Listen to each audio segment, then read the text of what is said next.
누가복음 4장 1절에서 13절 말씀 한 절씩 교독하겠습니다. 예수께서 성령의 충만함을 입어 요단 강에서 돌아오사 광야에서 40일 동안 성령에게 이끌리시며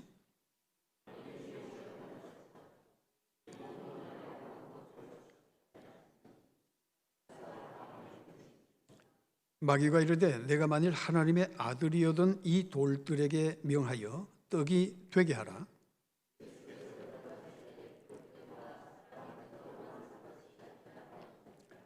마귀가 또 예수를 이끌고 올라가서 순식간에 천하 만국을 보이며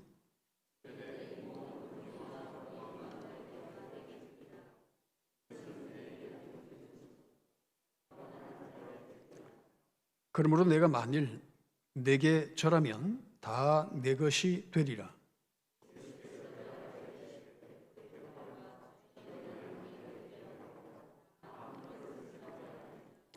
또 이끌고 예루살렘으로 가서 성전 꼭대기에 세우고 이르되 내가 만일 하나님의 아들이여든 여기서 뛰어내리라.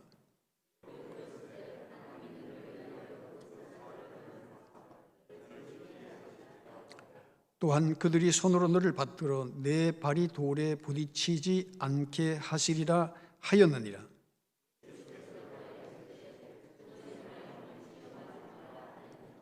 같이 읽겠습니다. 마귀가 모든 시험을 다 한 후에 얼마 동안 떠나니라. 아멘. 오직 예수님 그리스도의 평강이 여러분과 가정 위에 함께 하시기를 축복합니다. 예수님께서 시험 받으시기 전에 세례를 받으신 것을 우리는 3장에서 볼 수가 있습니다. 원래 세례는 죄인이 받는 것이죠. 그러나 죄 없으신 예수님께서 세례를 받으심으로 죄인이 된 사람들과 함께 하신 것을 선언하신 것이 바로 예수님의 세례입니다. 다시 말하면 우리와 동일한 모습으로 이 땅에 오셔서 죄인처럼 시급을 받으셨던 그 예수님의 모습을 우리에게 보여주시고 또 우리에게는 비록 죄인이라 할지라도 세례를 통해서 죄 사함 받은 자에게는 하나님의 자녀가 될 수 있다는 것을 우리에게 보여주고 계시는 것입니다. 자, 그런데 이 세례 가운데 중요한 것은 세례 받으시고 바로 그 가운데 성령이 임재하셨다는 사실입니다. 자, 누가복음 3장 21절 22절 말씀에 보면 백성이 다 세례를 받을새 예수도 세례를 받으시고 기도하실 때에 하늘이 열리며 누가 성령이 비둘기 같은 형체로 그의 위에 강림하시더니 하늘로부터 소리가 나기를 너는 내 사랑하는 아들이라 내가 너를 기뻐하노라 하시니라. 그렇게 음성을 듣게 됩니다.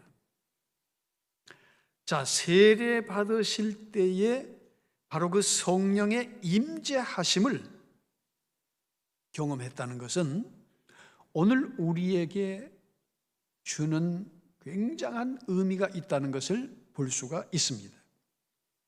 그리고 예수님께서 이 공생의 사역을 시작하실 때에 누가 찾아옵니까?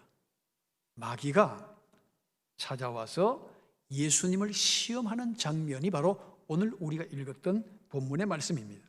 그러면 예수님께서는 어떻게 이 마귀의 시험을 이기셨을까 하는 그 이김의 비결을 오늘 함께 나누기를 원합니다.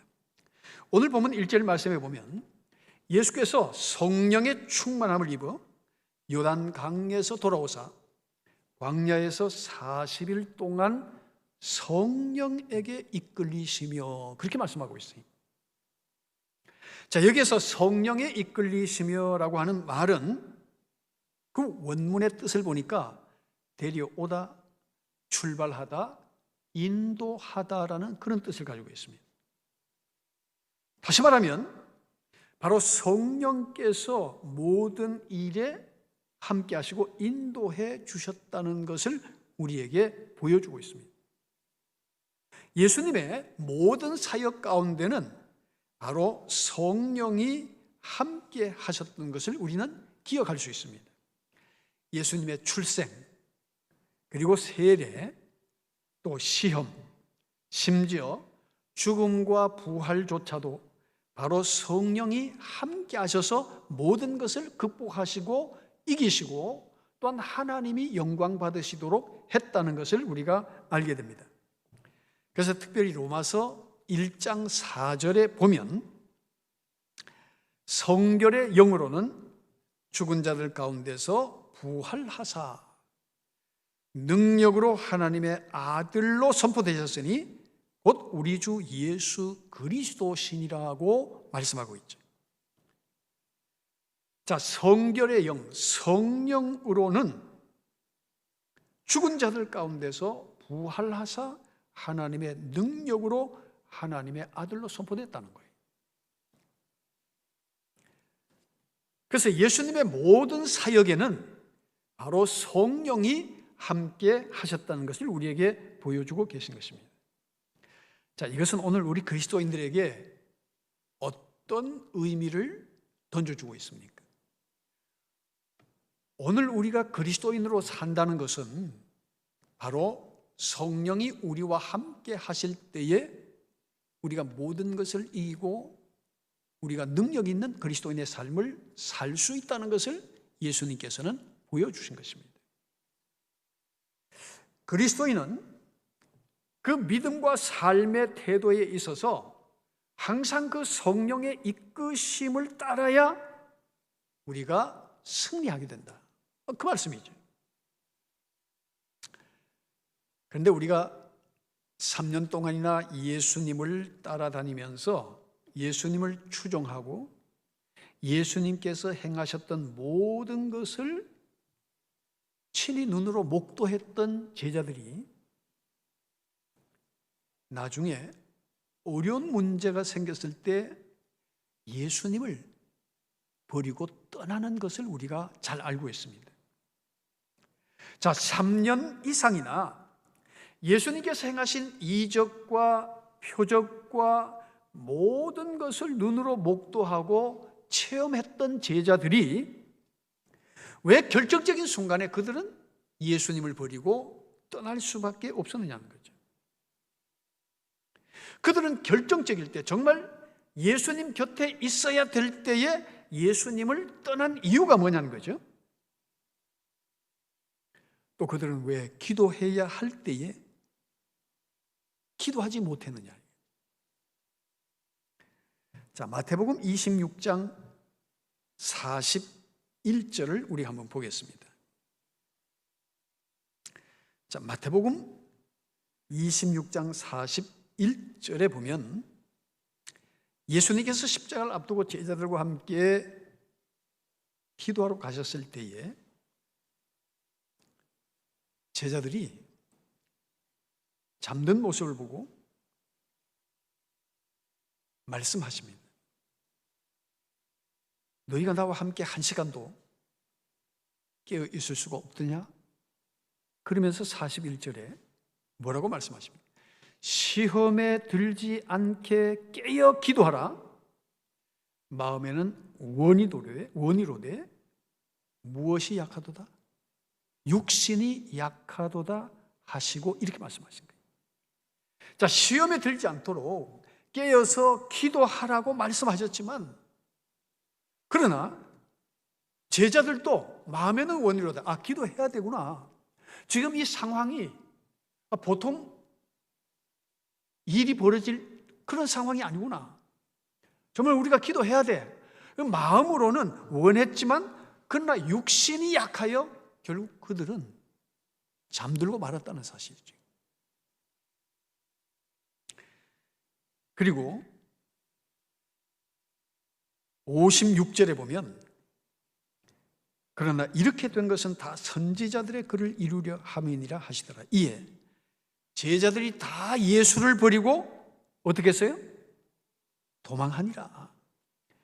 결국 예수님께서 위기에 처했을 때는 그렇게 선생님, 주는 그리스도시요 살아계신 하나님의 아들입니다까지 고백하고, 다른 사람은 다 버려도 저는 주를 버리지 않겠습니다고까지 맹세했던 그 제자마저도 막상 위기가 닥쳤을 때에 예수님을 버리고 다 도망해버렸다는 거예요. 여러분, 무려 3년 이상 동안이나 예수님께서 행하신 그 이적과 기적을 경험하고 그 수많은 주옥 같은 그런 교훈의 말씀을 들었던 제자들이었어요.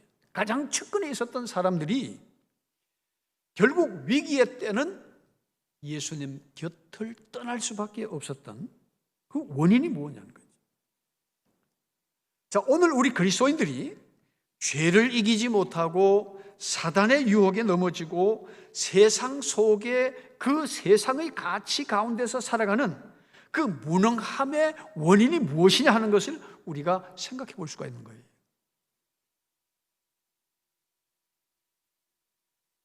그 원인을 부활하신 예수님께서는 제자들에게 정확하게 말씀해 주십니다. 부활하신 예수님께서 제자들을 만나 하신 그 첫 번째 말씀이 무엇이었습니까? 바로 그것은 성령을 받으라는 것이었어요. 자, 요한복음 20장 2절 22절 말씀을 우리 한번 보겠습니다. 자, 부활하신 예수님께서 그 안식 후 첫날 저녁 때에 제자들이 모여 있는 곳에 찾아오셨어요. 그러면서 예수님께서 자, 너희에게 평강이 있기 원한다. 그리고 아버지께서 나를 보내신 것 같이 나도 너희를 보낸다. 그렇게 말씀하십니다. 그러면서 22절에 이 말씀을 하시고 그들을 향하사 숨을 내쉬며 이르시되 어떻게 하라? 성령을 받으라는 거예요. 성령을 받으라는 거예요. 자, 이 제자들에게 성령 받으라는 말이 무엇을 의미했을까요? 성령 받으라는 것이 바로 하나님께서 예수님을 믿는 자들에게 가장 주고 싶어 하시는 것이 바로 성령이시라는 거예요. 그래서 여러분, 사도행전 1장 4절 말씀에 보면 예수님께서 부활 승천하시기 전에 4절에 보면 사도와 함께 모이사 그들에게 분부하여 이르시되 예루살렘을 떠나지 말고 내게 들은 바 아버지께서 약속하신 것을 기다리라, 그렇게 말씀하십니다. 그러면 그 아버지께서, 하나님께서 약속하신 것이 무엇이냐? 자, 5절 말씀을 우리 같이 읽겠습니다. 요한은 물로 세례를 베풀었으나 너희는 몇 날이 못되어 성령으로 세례를 받으리라 하셨느니라. 아멘. 자, 성령 세례를 받으라는 거예요. 성령을 받으라는 거죠. 그러면 이 성령은 어떤 분이시기 때문에 믿는 자들이 받아야 되느냐? 그것을 1장 8절에서 말씀하고 계시죠. 오직 성령이 너희에게 임하시면 너희가 무엇을 받고? 권능을 받고, 두나미스, 다시 말하면 능력을 받는다는 거예요. 여러분, 결혼을 위해서 아가씨가 남편을 고를 때에 첫 번째 조건이 뭡니까? 첫 번째 조건. 예? 어떤 남자? 능력 있는 남자를 원하죠? 자, 저 남자가 나를 진짜 사랑할 수 있는 능력이 있느냐? 먹여 살릴 수 있는 능력이 있느냐? 그거 보는 거 아니에요?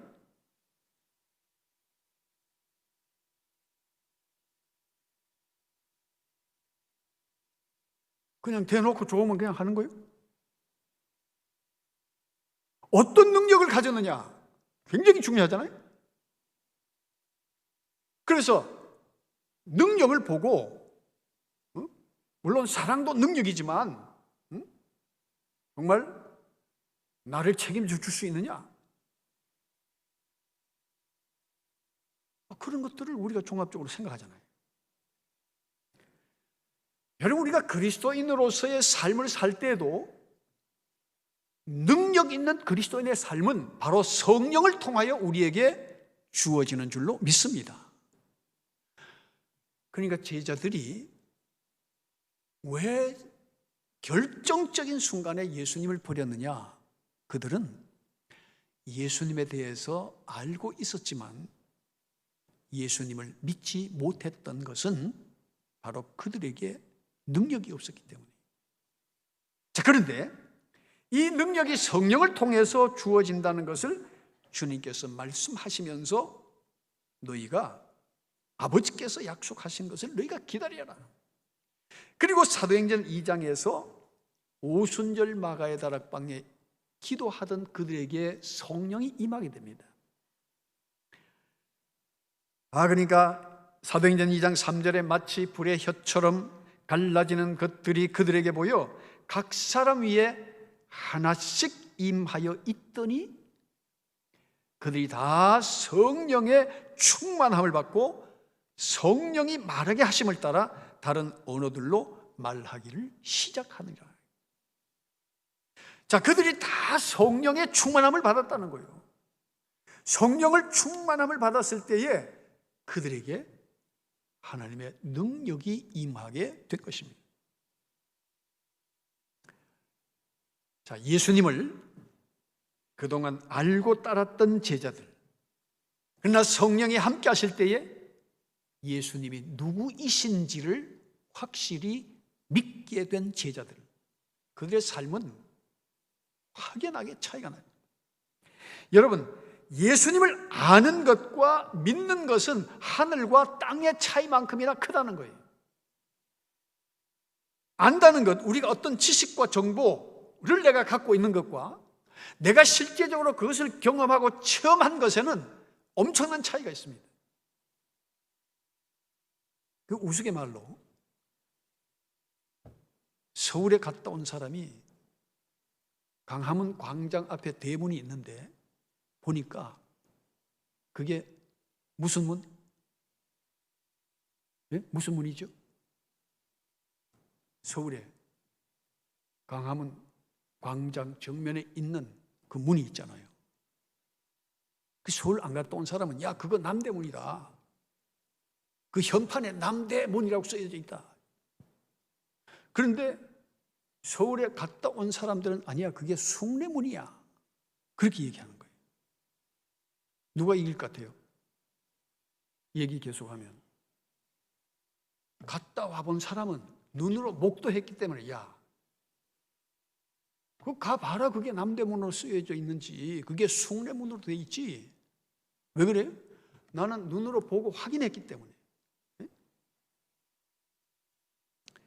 그래서 여러분, 내가 어떤 정보를 들어서 아는 것보다가 내가 눈으로 직접 보고 경험하고 체험한 것이 더 힘이 있고 확신이 있는 거예요. 그러니까 우리가 예수님에 대해서 아는 것보다가 예수님을 경험하고 체험했을 때 그 믿는 것은 하늘과 땅의 차이라는 거죠. 제자들이 예수님을 아는 것과 믿는 것에 큰 차이가 있었다는 것을 우리에게 보여주고 있는 거죠. 그러니까 거기에 아는 것과 믿는 것에 있어서는 여러분, 그 사고나 행동에 엄청난 차이가 있습니다. 그 고린도 전서 12장 3절에 성령으로 아니하고는 예수를 주시라 할 수 없느니라, 그렇게 말씀하고 있어요. 성령으로 아니하고는.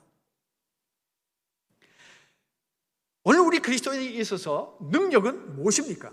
예수님에 대해서 아는 것이 아니라 바로 그 성령의 능력을 경험하고 체험할 때에 예수님은 우리 안에 살아 역사하시는 분으로 존재하게 되는 거지. 머리에 지식으로 존재하는 것이 아니라 우리 가슴에 살아 역사하시는 분이 되는 것이. 그것이 아는 것과 믿는 것의 차이라는 것을 우리에게 보여주시는 거예요. 그래서 왜 성령을 받아야 되느냐? 굉장히 중요합니다. 고린도전서 2장 12절 말씀을 한번 보겠습니다.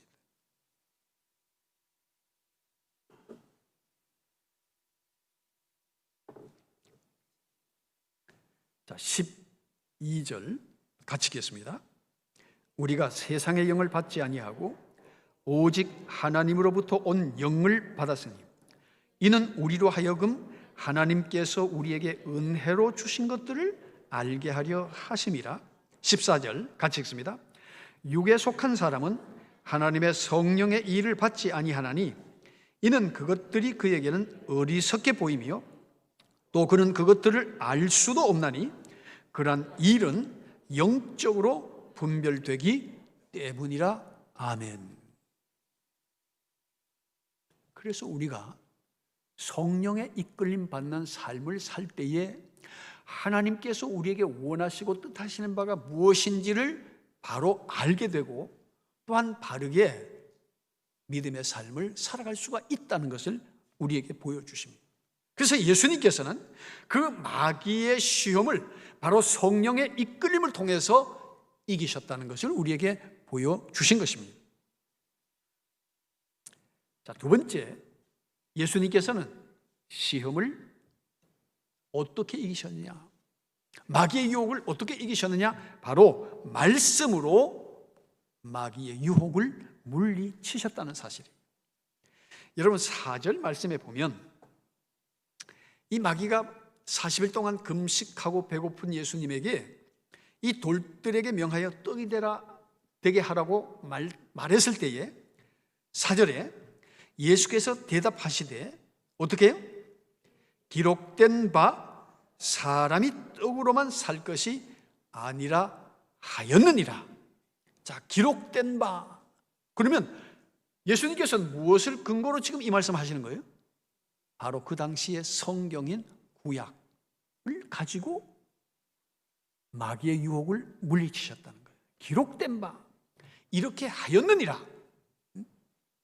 그 말씀을 통해서 유혹을 물리치셨어요. 그런데 여기에 기록되다라는 말의 그 단어를 보면 여러분, 우리가 옛날에 그래프라는 말 많이 사용하죠. 이 성경 원문에 보면 그라포라는 단어가 영어의 그래프로 바뀌어진 건데, 이 그라포라고 하는 말은 세기다 혹은 조각하다, 쓰다, 명령하다라는 뜻이 있어요.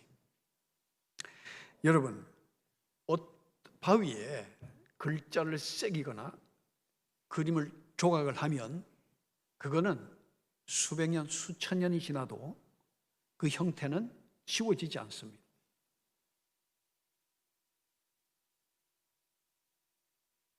즉 하나님의 말씀은 단순한 글이나 기록, 이 그라프라고 하는 말이 명령하다는 뜻이 있는 것처럼 바로 하나님께서 우리에게 명령하신 바 그 말씀은 우리가 가슴에 새기고 살아가야 된다는 것을 의미하고 있는 거예요. 여러분, 군인에게 명령은 단순히 참고하고 도움이 되는 정도라고 생각해서는 결코 안 됩니다. 군인에게 명령은 살고 죽는 문제입니다. 그래서 전시에는 상관의 명령에 불복종한 죄는 그 자리에서 즉결 처분할 수 있는 그 권한도 주어지잖아요. 왜? 명령 체계가 무너져 버리면 같이 다 망해버리니까. 그 명령이라는 것은 바로 목숨의 문제고 생명의 문제이기 때문에. 자, 예수님께서 마귀의 유혹과 시험을 말씀으로 물리치시고 명령하신 거예요.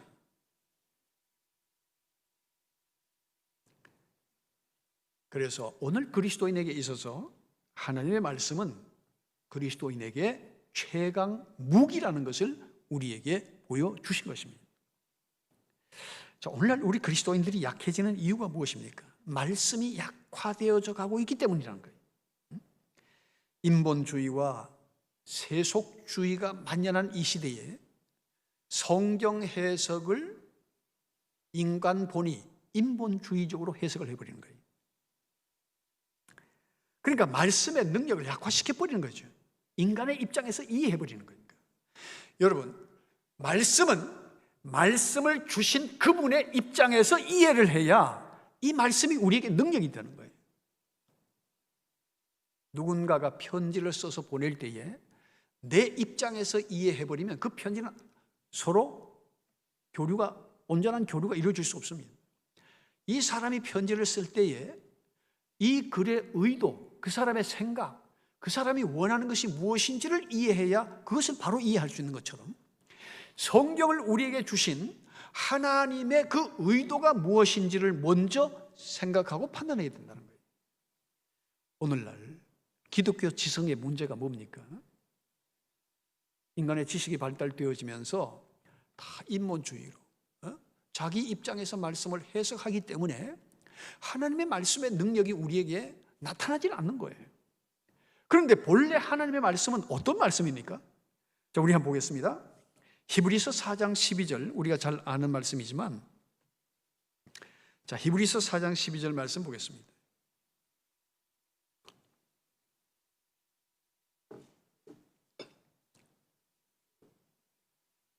자, 같이 읽겠습니다. 하나님의 말씀은 살아있고 활력이 있어 좌우의 날선 어떤 검보다도 예리하여 혼과 영과 및 관절과 골수를 찔러 쪼개기까지 하며 또 마음의 생각과 뜻을 판단하나니 아멘. 자, 하나님의 말씀은 어떻다고요? 살아있다는 거예요. 하나님의 말씀은 살아있는 말씀이라는 거예요. 그리고 활력이 있다고 그랬어요.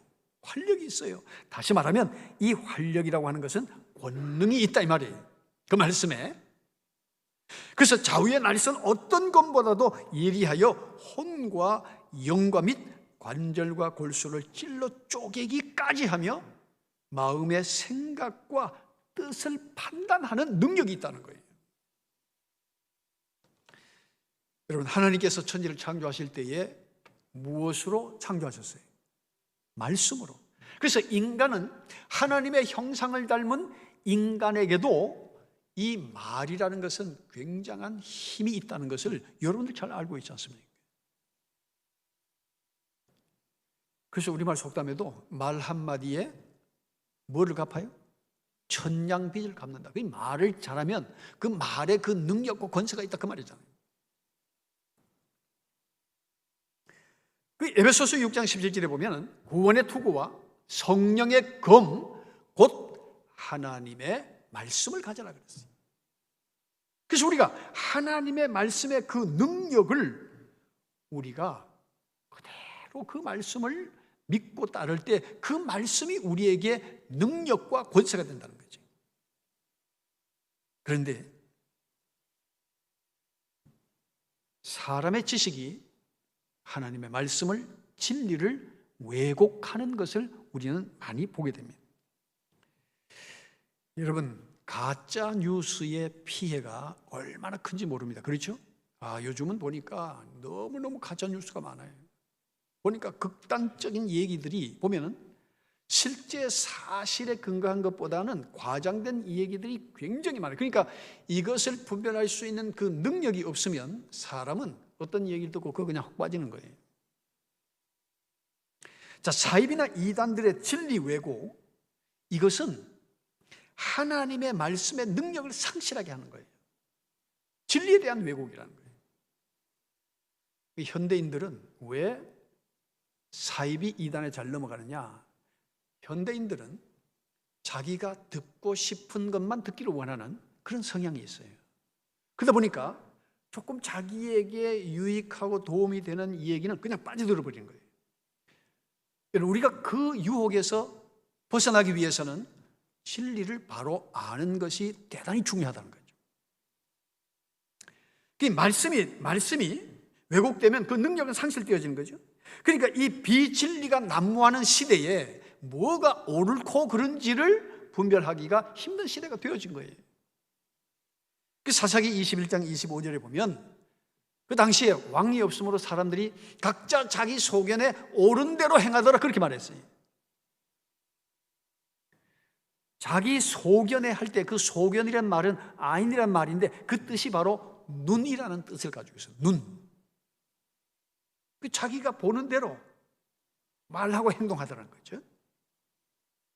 그러니까 우리가 어떤 눈으로, 어떤 시각으로 사물을 보느냐 하는 것은 굉장히 중요한데, 그래서 인간의 눈은 내적인 그 생각을 결정짓는 중요한 기관이 바로 인간의 눈이라는 거예요. 그렇잖아요. 사람은 무엇을 보느냐에, 어떻게 보느냐에 따라서 그것을 판단하고 결정하고 말하기 때문에, 그래서 여러분, 저 사람은 어떤 세계관을 가지고 있느냐, 저 사람은 어떤 신앙관을 가지고 있느냐, 저 사람은 어떤 인생관을 가지고 있느냐, 또 우리가 성경을 볼 때 어떤 성경관을 가지고 성경을 보느냐, 이게 이 관점이라는 게 뭡니까? 눈으로 보고 느끼는 것, 그것을 말하는 거잖아요.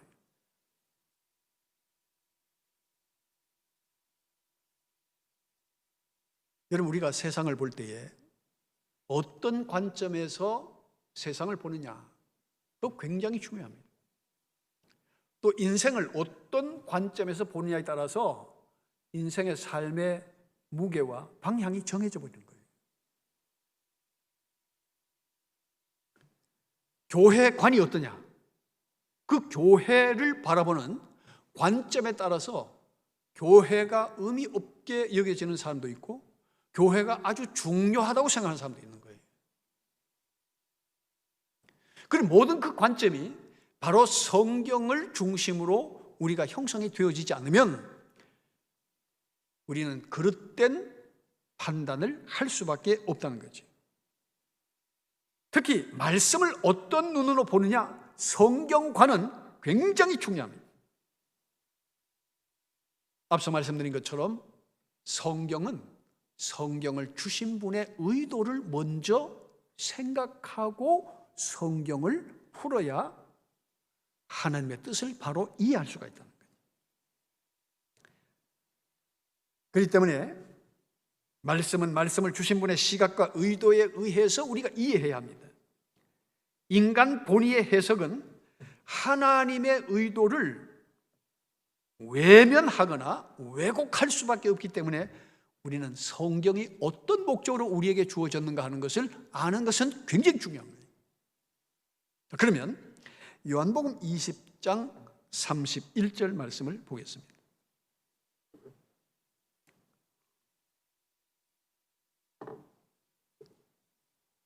중요한 말씀이니까 우리 같이 읽겠습니다. 오직 이것을 기록함은 너희로 예수께서 하나님의 아들 그리스도이심을 믿게 하려 하며 또 너희로 믿고 그 이름을 힘입어 생명을 얻게 하려 함이니라. 아멘. 자, 이 성경을 기록해서 우리에게 주신 목적이 뭐라고요? 예수께서 하나님의 아들 그리스도 메시아이심을 믿게 하려 하며 또 너희로 믿고 그 이름을 힘입어 무엇을 얻게 하려? 생명을 얻게 하려 함이니라. 그렇게 말씀하시는 거예요. 자, 그러면 우리에게 있어서 이 성경을 보는 데 있어서 가장 중요한 게 뭡니까? 예수가 그리스도라는 사실과 우리가 그분을 믿을 때에 우리가 생명을 얻고 영생에 이른다는 것을 깨닫는 것이 가장 중요한 거예요. 그런데 우리가 성경을 두고 가장 중요한 본질적인 것은 뒤로 하고 비본질적인 것을 가지고 논쟁을 한다는 것은 굉장히 어리석은 일이에요. 성경을 우리에게 주신 목적이 뭐냐? 분명히 여기 말하고 있는 거예요. 예수님께서 바로 메시아 되시고 그분을 믿음으로 통해서 우리에게 영생과 구원이 이루어지게 되는 줄로 믿습니다. 바로 그것이 핵심이에요.